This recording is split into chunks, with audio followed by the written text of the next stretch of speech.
নিজের ভালো থাকাটা আসলে নিজেকেই নিশ্চিত করতে হয়। নিজেকে নিজেই গুছিয়ে নিতে হয়। কেউ কারো ভালো থাকার দায়িত্ব নেয় না, কেউ কাউকে গুছিয়ে দেয় না। কারো অপেক্ষায় একটা আস্ত জীবন কাটিয়ে দেবার পর দেখবেন সেই মানুষটা আপনাকে নিয়ে চিন্তা করার সময় নেই। তার সমস্ত ব্যস্ততা কেবল নিজেকে ঘিরে। একটা গোছানো মানুষের অপেক্ষায় দিনের পর দিন অগোছালো থেকেছেন।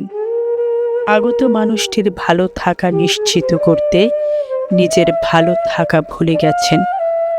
দিনের পর দিন আপনি ভেবেছেন সেই কেউ একজন এসে গুছিয়ে দেবে, ভালো থাকার দায়িত্ব নেবে। আসলে মানুষ মানুষকে গোছানোর দায়িত্ব নেয় না। কেউ কেউ জীবনে আসে এবং আরও বেশি অগোছালো করে চলে যায়। আমরা জীবনভর এ মানুষ ও মানুষ, এ জিনিস ও জিনিসের প্রতি অপেক্ষা করতে করতে অবশেষে জেনেছি একমাত্র মৃত্যু ব্যতীত আর কোথাও কেউ একাগ্রতা নিয়ে আমাদের জন্য অপেক্ষায় থাকেনি।